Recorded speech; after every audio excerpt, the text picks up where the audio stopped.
का physics teacher. Students, आपको मालूम है कि लास्ट टाइम हम लोगों ने गाज़िस लॉ को बहुत डिटेल में डिस्कस किया। आज से हम नेक्स्ट 3 लेक्चर्स के लिए गाज़िस लॉ की एप्लीकेशंस डिस्कस करेंगे। और ये बात मैंने आप लोगों को पहले बताई थी कि गाज़िस लॉ की एप्लीकेशन क्या है, to find electric intensity in different situation. किसी भी सिचुएशन में इलेक्ट्रिक इंटेंसिटी को फाइंड आउट करना। तो स्टूडेंट्स, आज हम किस सिचुएशन में इलेक्ट्रिक इंटेंसिटी फाइंड आउट करेंगे, आइए देखते हैं आज के लेक्चर में। नाउ स्टूडेंट्स, जैसे कि मैं आप लोगों को बता चुका हूं कि आज हम लोग इलेक्ट्रिक इंटेंसिटी फाइंड आउट करेंगे, वो भी गाज़िस लॉ को यूज़ करते हुए, क्योंकि गाज़िस लॉ की सबसे बड़ी एप्लीकेशन ही यही थी कि आप किसी भी सिचुएशन में इलेक्ट्रिक इंटेंसिटी फाइंड आउट कर सकते हैं।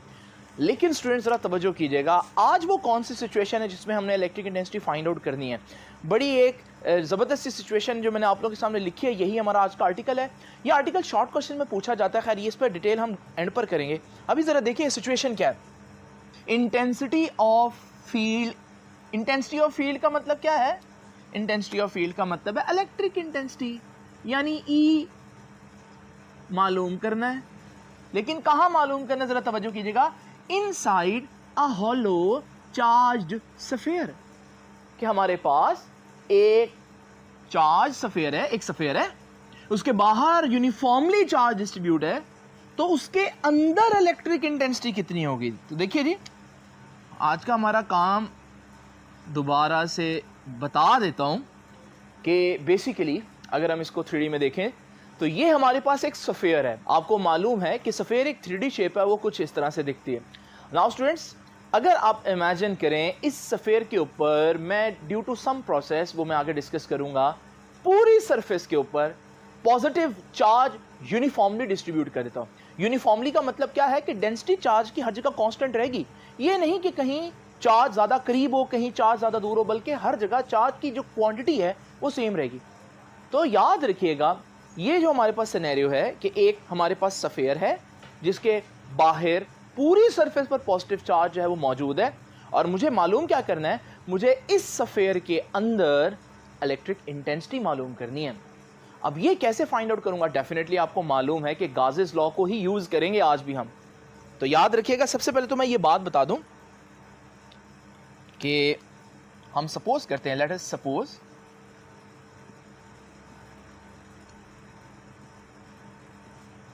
a conducting sphere, let us suppose a conducting sphere of radius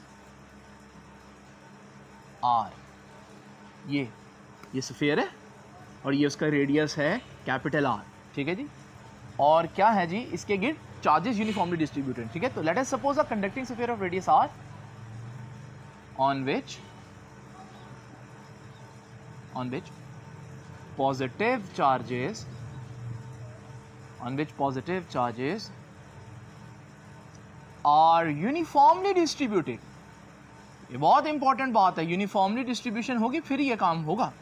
are uniformly distributed।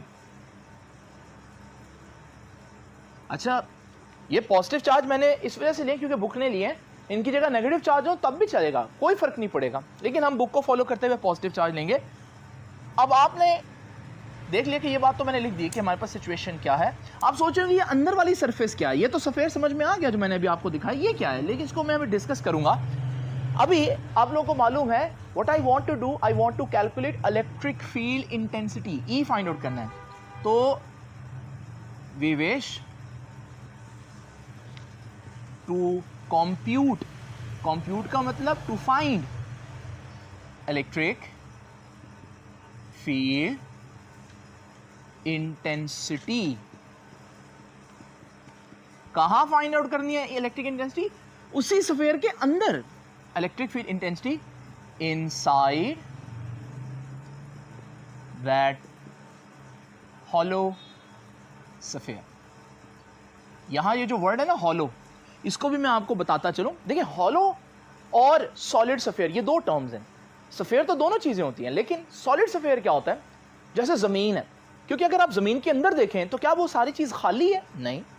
तो जमीन भी एक स्फीयर है, लेकिन ये अंदर से भरा हुआ स्फीयर है, ये सॉलिड स्फीयर है। इसी तरह अगर आप ऑरेंजेस की बात करते हैं तो आप देखेंगे कि ऑरेंज जो है वो भी अंदर से भरा हुआ है। तो अगर हम इसको सफ़ेद इमेजिन करें तो ये एक सॉलिड सफ़ेद होगा। लेकिन जस्ट इमेजिन करें स्टूडेंट्स, अगर मेरे पास एक बैलून हो और बिल्कुल सफेरिकल शेप में हो, तो ये भी सफेयर है, लेकिन इसको मैं हॉलो सफेयर बोलूंगा। क्यों भला? क्योंकि इसके अंदर जो है ये भरा नहीं हुआ बल्कि खाली है। तो इसका मतलब क्या हुआ कि सॉलिड सफेयर और हॉलो सफेयर में फर्क है। और आज का हमारा आर्टिकल जो है वो हॉलो सफेयर है, वो अंदर से खाली होगा। तो स्टूडेंट्स, हॉलो सफेयर आप लोगों ने ले लिया। अब we wish to compute electric field intensity inside that hollow sphere, बल्कि हॉलो चार्ज सफेयर कह देता हूं ताकि बिल्कुल भी कंफ्यूजन ना रहे। हालांकि मैं पहले कह चुका हूं, लेकिन फिर भी दोबारा कह रहा हूं। अब ये कैसे फाइंड आउट करेंगे इलेक्ट्रिक इंटेंसिटी? अब आपको मैंने कल बताया था कि इलेक्ट्रिक इंटेंसिटी डिफरेंट सिचुएशन में किसको इस्तेमाल करते हुए मालूम करेंगे? गासेस लॉ को। तो मैं ये लिख देता हूं, inside that hollow charge sphere using Gauss's law. अब गासेस लॉ क्या कहता है? गासेस लॉ कहता है कि किसी भी क्लोज 3D सरफेस में से कितना इलेक्ट्रिक फ्लक्स पास करेगा बराबर होता है 1/ε0 मल्टीप्लाई बाय Q।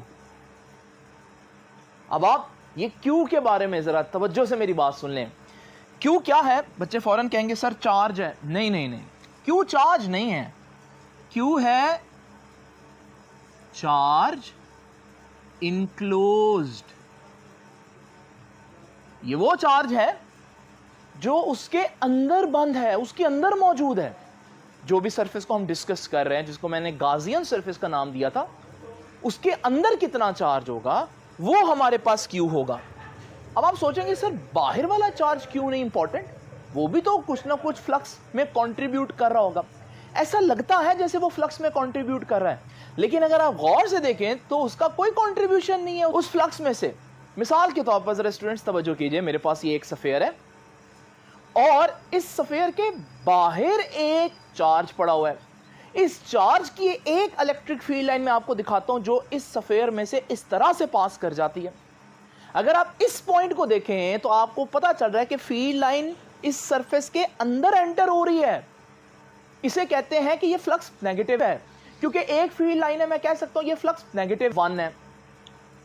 लेकिन जरा इमेजिन करें, जो फील्ड लाइन सरफेस में एंटर होगी डेफिनेटली वो लीव भी करेगी दूसरे एंड पर, और जब ये दूसरे एंड पर लीव करेगी तो आपको मालूम है जो फील्ड लाइन सरफेस में से बाहर को जा रही हो उसको मैं बोलता हूं कि ये फ्लक्स पॉजिटिव है, क्योंकि that field line is leaving that surface.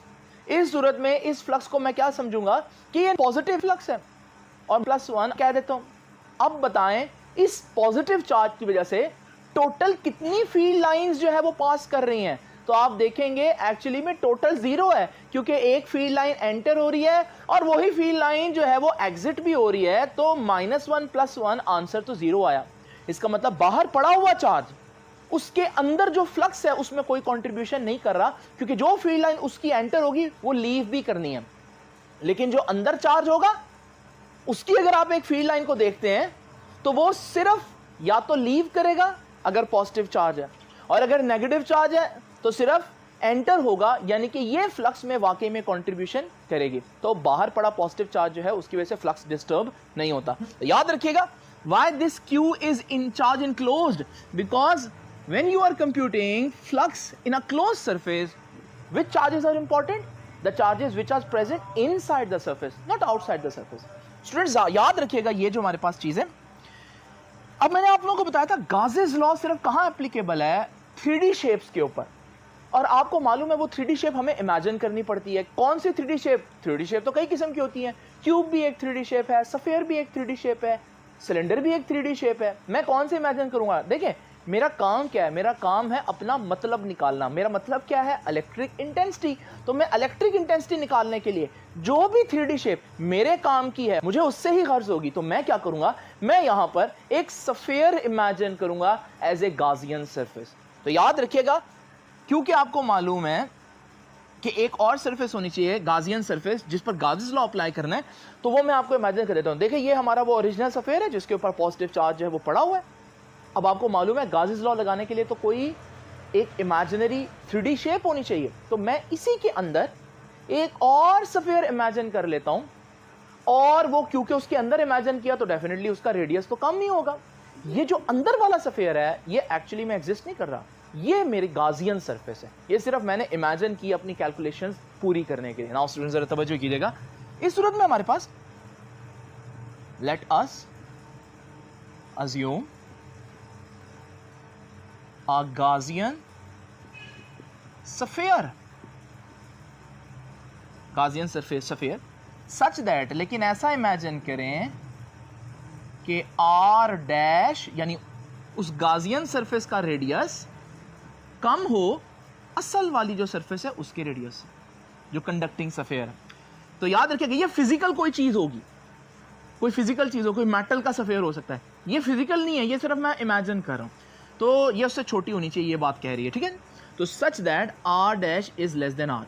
अब हम अप्लाई करते हैं गाजेस लॉ। नाउ स्टूडेंट्स जरा तवज्जो कीजिएगा, आपको मालूम है कि इलेक्ट्रिक फ्लक्स, गाजेस लॉ क्या कहता है, इलेक्ट्रिक फ्लक्स किसके बराबर होगा, 1/ε0 टाइम टोटल चार्ज इनक्लोज्ड। और मेरी गाजियन सरफेस के अंदर तो कोई चार्ज नहीं है, बाहर जितने मर्जी हो। मैंने अभी आप लोगों को क्या साबित किया कि बाहर वाला चार्ज जो है वो फ्लक्स में कंट्रीब्यूट नहीं करता। तो इसका मतलब आपको मालूम है जब हम फ्लक्स कैलकुलेट कर रहे होंगे तो सिर्फ अंदर वाला चार्ज इंपॉर्टेंट होगा और गाजियन सरफेस के अंदर तो कोई चार्ज नहीं है। तो इसका मतलब ये Q जो है वो क्या हो गया, 0। और आपको मालूम है हमारे पास इलेक्ट्रिक फ्लक्स का आंसर क्या आ गया, 0।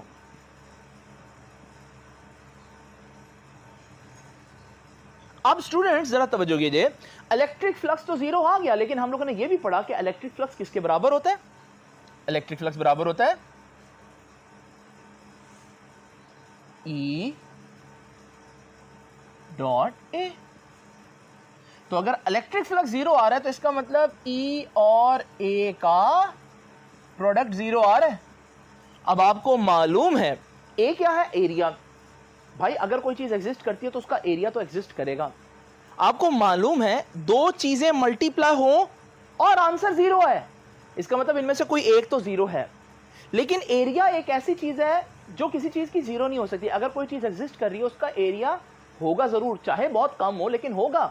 तो इसका मतलब वी नो दैट ए तो 0 ही नहीं हो सकता, लेकिन इलेक्ट्रिक फ्लक्स फिर भी 0 आ रहा है। तो अगर ए 0 नहीं है तो फिर डेफिनेटली क्या 0 होगा, इलेक्ट्रिक इंटेंसिटी 0 होगी। स्टूडेंट्स यही हमारे पास वो बात है जो हम लोगों ने कैलकुलेट करनी थी। क्या कैलकुलेट करना था, intensity of field inside a hollow charge sphere.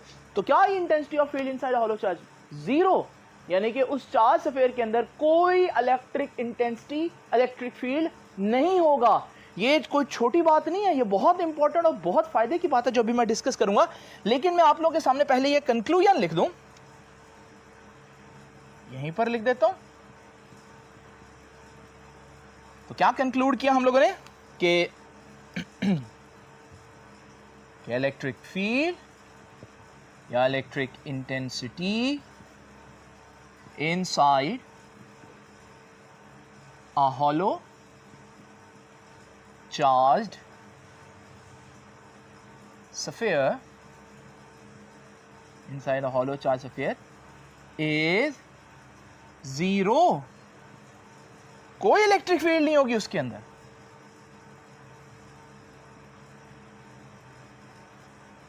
अच्छा स्टूडेंट्स, ये कंक्लूजन तो हो गया। तो जहां मैंने क्वेश्चन मार्क लगाया हुआ था कि E कितना है, तो अब मैं बता देता हूं E कितना है अंदर जी, 0 है, कोई इलेक्ट्रिक फील्ड नहीं।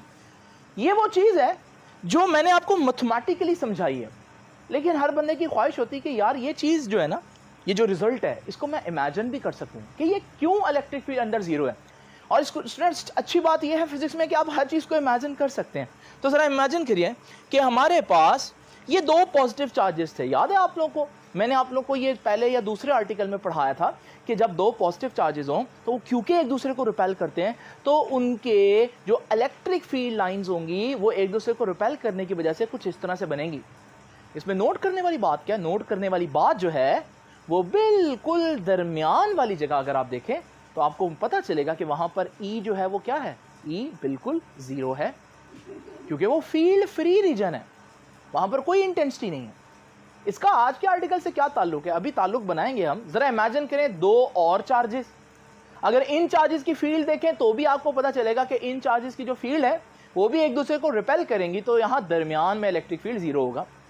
इसी तरह दो और चार्जेस इमेजिन करें, उनका भी फील्ड जीरो होगा। दो और चार्जेस इमेजिन करें, उनका भी फील्ड जीरो होगा। इसी तरह से अगर आप चार्जेस को डिस्ट्रीब्यूट करते जाएं तो फिर आपको पता चलेगा कि यार ये तो हमारा आज का आर्टिकल बन गया, ये सारे स्फीयर की फॉर्म में चार्जेस जो है वो डिस्ट्रीब्यूट है। और जब ये सारे चार्जेस एक दूसरे को रिपेल करेंगे तो आपको मालूम है कि इनके इलेक्ट्रिक फील्ड लाइंस रिपेल होने की वजह से दरमियान में एक ऐसी जगह बनेगी, और अब वो जगह काफ़ी बड़ी होगी क्योंकि बहुत से चार्जेस आ गए, जहां इलेक्ट्रिक फील्ड जीरो होगी, वहां कोई इलेक्ट्रिक फील्ड लाइन पास नहीं करेगी। ये इसकी फिजिकल इमेजिनेशन है अगर आप करना चाहें तो। आप लोगों ने देखा कि एक्चुअली में ये जो स्फीयर वाला कॉन्सेप्ट है ये वो उसी कॉन्सेप्ट से निकला है जो मैंने आप लोगों को सिर्फ दो चार्जेस के बारे में पहले पढ़ाया था। अब हम लोगों ने एक बहुत ज़्यादा डिस्ट्रीब्यूशन ऑफ चार्जेस के लिए पढ़ा। स्टूडेंट्स याद रखिएगा, हम लोगों ने ये भी पढ़ा कि electric intensity inside a hollow charge sphere, intensity को दोबारा मैं लिख लेता हूँ,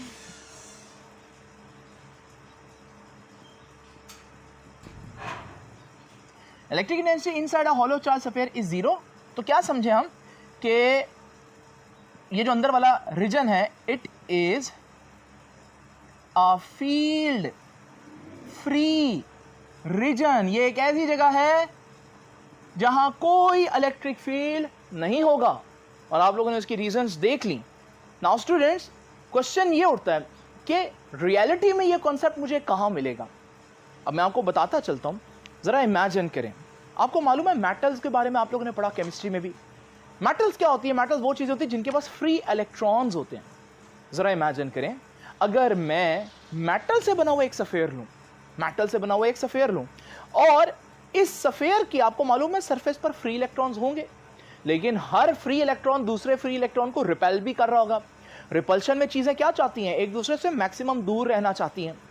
तो ज़रा आप इन सारे इलेक्ट्रॉन्स की ये ख्वाहिश अगर पूरी करें कि वो सारे एक दूसरे से दूर रहना चाहते हैं, तो जब ये एक दूसरे से दूर होने की कोशिश करेंगे तो हमारे पास ये सरफेस के ऊपर इस तरह से डिस्ट्रीब्यूट हो जाएंगे, और आपको पता चलेगा कि यार ये तो बिल्कुल आज के आर्टिकल जैसी चीज़ बन गई कि हमारे पास एक हॉलो स्फीयर है, और उस हॉलो स्फीयर के ऊपर जो चार्जेस हैं वो यूनिफॉर्मली डिस्ट्रीब्यूट हुए हैं। यानी मेटल जो है ना, क्योंकि उसमें फ्री इलेक्ट्रॉन्स होते हैं, तो अगर आप मेटल की एक क्लोज स्फीयर लें तो it will behave just like a hollow charge sphere. क्या आपने उसको चार्ज किया? नहीं, उसके अंदर मौजूद जो इलेक्ट्रॉन्स हैं वो भी तो चार्जेस ही है ना। तो वो क्या करेंगे? वो उस पूरे स्फीयर के ऊपर यूनिफॉर्मली डिस्ट्रीब्यूट कर देंगे अपने आप को, क्योंकि इलेक्ट्रॉन को रिपेल करता है और वो एक दूसरे से मैक्सिमम दूर रहना चाहते हैं। इस कोशिश में, इस ख्वाहिश में वो पूरी सरफेस के ऊपर यूनिफॉर्मली डिस्ट्रीब्यूट हो जाएंगे। अब क्योंकि ये मेटल का जो स्फीयर है ये एक हॉलो चार्ज स्फीयर बन गया है, और हॉलो चार्ज स्फीयर के अंदर आपको मालूम है क्या होता है? उसके अंदर फील्ड फ्री रीजन होता है। इसका मतलब इस मेटल की क्लोज सरफेस के अंदर कोई इलेक्ट्रिक फील्ड नहीं होगा। और स्टूडेंट्स ये कोई छोटी बात नहीं है, ये बहुत इंपॉर्टेंट एप्लीकेशन है, क्योंकि अगर अंदर फील्ड नहीं होगा तो इलेक्ट्रिक फील्ड जब ना हो तो आप याद रखिएगा इलेक्ट्रोमैग्नेटिक वेव्स भी नहीं जा सकती अंदर।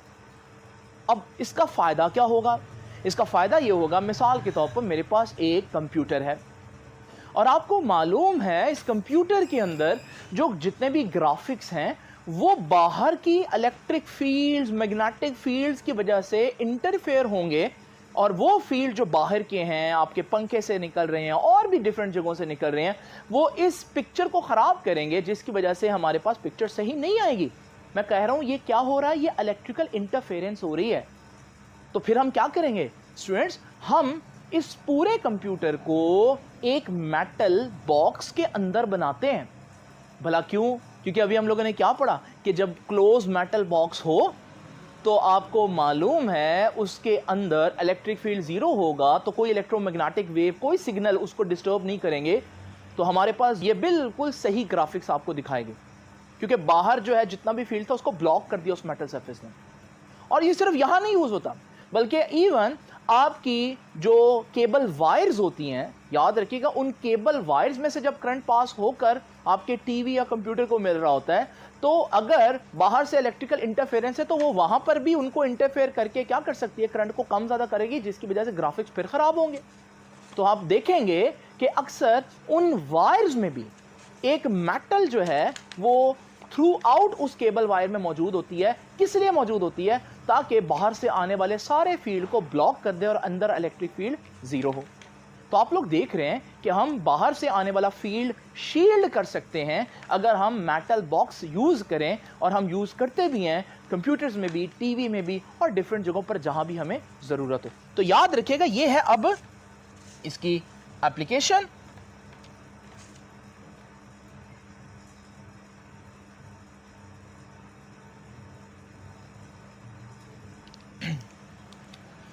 तो क्या एप्लीकेशन है जी कि टीवी एंड कंप्यूटर और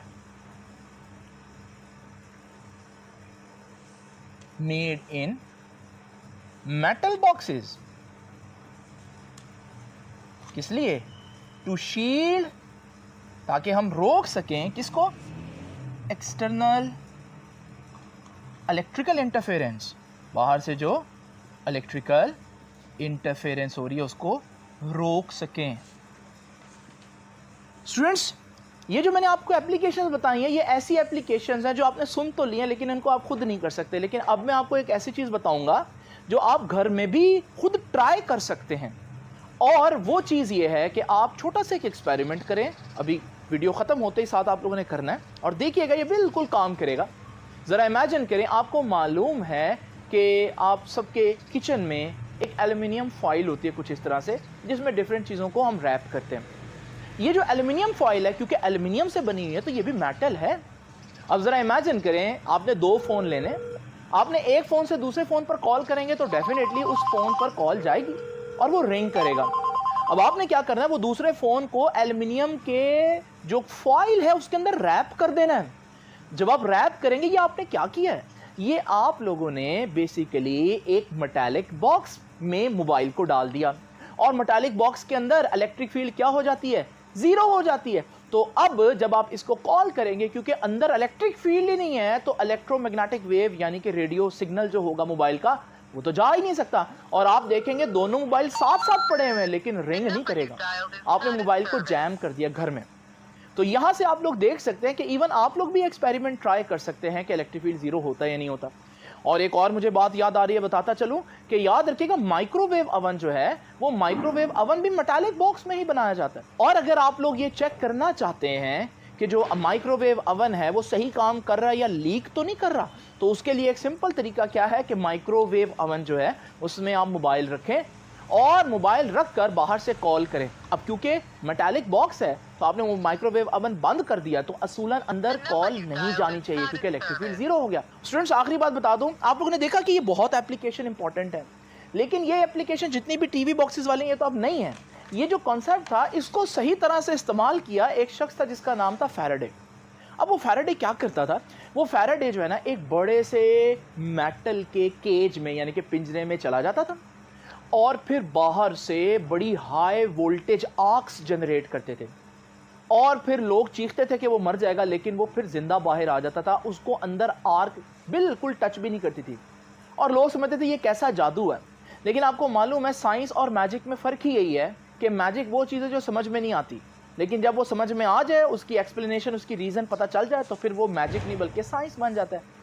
तो हुआ क्या, जब वो उस केज के अंदर मौजूद है, तो याद रखिएगा आपको पता है मेटल का केज है और मेटल का जब क्लोज बॉक्स हो तो उसके अंदर जो इलेक्ट्रिक फील्ड होता है वो जीरो होता है। तो बाहर जितना मर्जी आर्क हो, अंदर कोई इलेक्ट्रिक फील्ड नहीं होगा, तो करंट नहीं होगा, इलेक्ट्रोमैग्नेटिक वेव नहीं होगी। तो इस वजह से वो शील्ड होता है और उसको कोई नुकसान नहीं पहुंचता। नाउ स्टूडेंट्स, ये आर्टिकल जो मैंने आप लोगों के सामने लिखा, ये आपके पास शॉर्ट क्वेश्चन में भी आ सकता है। याद रखिएगा ये जो हमारे पास बात लिखी हुई है कंक्लूजन, ये भी आपको इस बुक में इस पेज पर नज़र आ जाएगी। इसी तरह से ये जो एप्लीकेशन है, ये एप्लीकेशन आपको साइड पर इंफॉर्मेशन में दिखाई देगी, इसको भी अच्छी तरह से आप लोगों ने पढ़ना है। और फिर याद रखिएगा ये जो सारी बातें हैं प्लस ये डायग्राम, ये भी आप लोगों ने बनानी है जो कि स्टार्ट में ही दिया हुआ। तो स्टूडेंट्स, ये था हमारा आज का आर्टिकल।